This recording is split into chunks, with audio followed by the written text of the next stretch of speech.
Hey, what's going on, everybody? My name is Corey, better known as the Seaman, and I want to welcome you to another edition of the Seaman's Cinema Sit Down. As I said in my last video, I've been watching a lot of stuff lately. There's been a nice little influx of new movies that are out to rent or stream, and also just some movies that I hadn't had a chance to take a look at that I've been looking at. But this falls into that new movie variety, specifically 5 new movies from one filmmaker named Steve McQueen. And this is one of those 5 stories that he's telling over on Amazon. And it's the one that I jumped to first simply because I heard John Boyega in an interview talking about working with Steve McQueen, talking about this story, and it was one that I was very interested to go check out. And while I thoroughly enjoyed this one, I think it probably could have been a little bit better, but certainly is the best performance of John Boyega's career. So why don't you pull up a chair, man, take a seat. We are getting ready to take a look at Steve McQueen's Small Axe Films, Red, White, and Blue. Now, as I said, Steve McQueen has a deal with Amazon to do 5 short films. They're not really short films. They're almost full feature. This was an hour and 20, I believe. But he's done 5 of them. And I love this concept, to give one of the world's best filmmakers, but just to give any filmmaker the ability to tell 5 separate stories that encompass a whole story. I think what McQueen is doing with the Small Axe movies is taking these 5 movies to paint a full picture of the Black story or Black experience. And the thing that immediately made me jump to Red, White, and Blue, like I said, was John Boyega himself. I was watching one of the interviews he did after his Black Lives Matter speech that he did at one of the protests over in London. And he had mentioned about the fact that we were at a point in the world where his career didn't matter anymore to him. It meant more to stand up for what was right and to fight for the rights that people deserve to have, no matter their color of their skin. But specifically, what's been going on with Black men and women, and what we've seen just in this year alone. And to hear an actor say that my career doesn't matter, and to go and give something, so raw and impassioned as the speech that Boyega delivered, which I 100% supported and really enjoyed seeing from him. It was nice to see that raw realness from Boyega, to really understand who he is as a person. But I love the fact that he went there because it was needed. And you have someone like Steve McQueen who's not going to shy away from an actor like John Boyega because of an instance like that. And I think we might see a lot of people steer away from Boyega because of that, one instance and some of the other things that kind of been swirling around him in the last year. But it makes me really happy that you have someone like Steve McQueen who sees what a guy like that does, and still gives him a platform to do what he's passionate about and what he loves to do and what he's great at doing. And Red, White, and Blue is, for me, John Boyega's single best performance of his career. He really commits all into this character, and it's the small nuanced things that we get out of Boyega here. Specifically, the way in which he handles emotions or kind of takes a beat to play things out after something happens. There's a couple times where McQueen is on him when he's just kind of sitting and reacting to something that happened. And those moments capture such an emotional realness that pull you in, and you get that across the entire story. Now, this story in the Small Axe 5-film set, Red, White, and Blue, chronicles the real-life story of Leroy Logan, who, as a young man, saw his father beat by the police, or saw the repercussions of his father being beat by the police, and opted to change his career path to become the first Black officer in this department in, I believe, South London. And at that time, England was reforming their police structure and trying to get more diversity. After being, placed in this department, which was actually around his own neighborhood, he eventually also was like the face of diversity for the police. But you kind of follow this story of this man who had a full education. He comes from two Jamaican parents that had immigrated into England and worked obviously really hard to provide him with a good education. And he was working on like medical research trials and kind of had an idea of wanting to maybe do forensics or something of that nature. But when presented with the situations that presented themselves in his life, takes the opportunity to become a police officer to make a legitimate change from the inside out. And it's one of those things where you get a story like Leroy Logan's that he had to go through some really, really tough things, some things that would make you want to turn away or quit or walk out because it was a system built to beat him. You know, like there was this initiative to try to bring in more diverse cultures and ethnicities into the police department, try to help some of those inner city areas in England and London specifically. But at the same time, like, you have to deal with all the systemic racism that exists in that world. And because of that systemic racism, the people who you come from look at you differently, look at you as a traitor because you've gone and joined the police, not thinking like, I'm going to try to make sure the things that happen to my dad don't happen to other people by being on the inside. And the story in and of itself is a really, really commendable one. And is a really, really interesting one, and is one of those stories that like I had never heard. And Boyega's performance is just spectacular. Like I said, the emotional reverence that he gives you throughout the whole film, and the way that he handles different situations, is just captivating, start to finish. And it's a role that you could tell meant something to Boyega because he really, really delivers top-notch stuff throughout this whole movie. And over on the other side, our writer-director Steve McQueen, I also think handles this really quite well.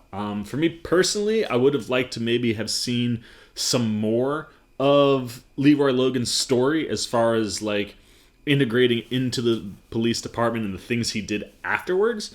This movie, was more in the build-up to becoming a police officer, and then where those couple early days and early things that he saw kind of played in. It felt like you would have kind of expanded out the first act of a bio picture, more or less. But this one in particular story, although while you watch it, you kind of go, oh man, I wish I could see more of this stuff that came after. When you focus down to what the root of this story is and the story that McQueen is trying to tell, I actually do think it works quite well in painting this picture of a man who comes from Jamaican immigrants and how doing what he did affected the relationship with his family, his community, and what all of that meant to the overall thing that he was trying to do.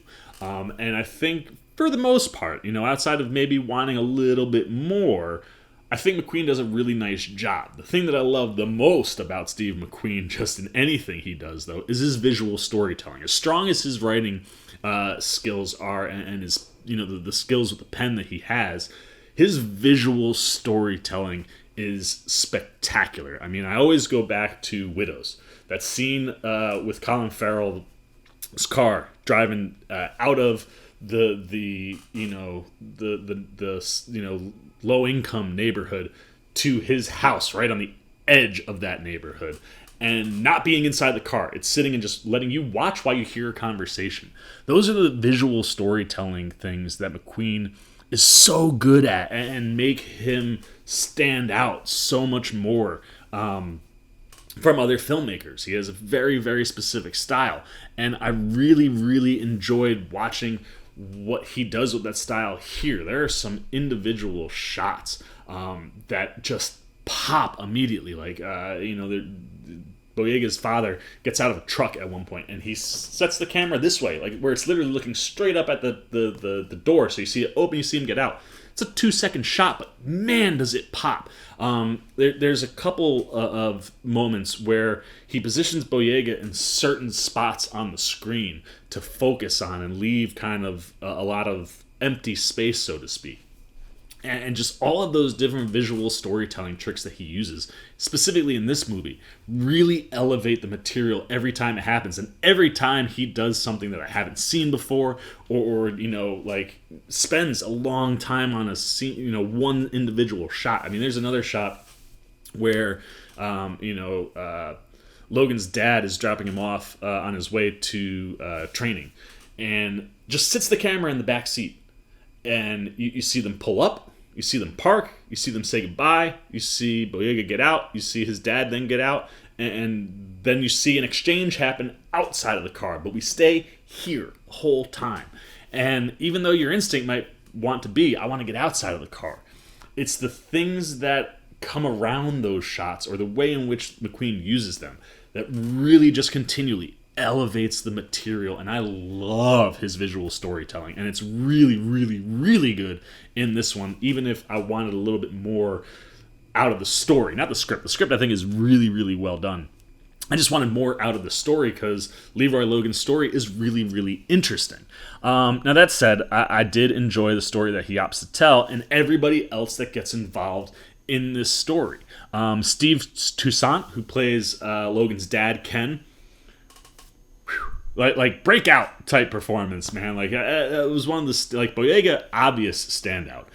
Toussaint, almost just as powerful as what Boyega does. He really, really does a great job of handling this role of Leroy's dad, and where he comes from as far as being a Jamaican immigrant, where his background was, what this decision means for their relationship, how it affects them, how he handles all that stuff, and the way in which that he performs that allows for these mirrored type moments with Boyega's character. And specifically by the time we get to the end, like there's something that happens toward the end of the movie with Boyega that's a callback to something that we saw Toussaint do with Ken. And I love that relationship because it's so complex and so diverse, and there's so many layers to it, and how it's handled. The arc of that relationship through the whole story is really, really, really important, and really, really, really well executed because Steve Toussaint, just phenomenal performance.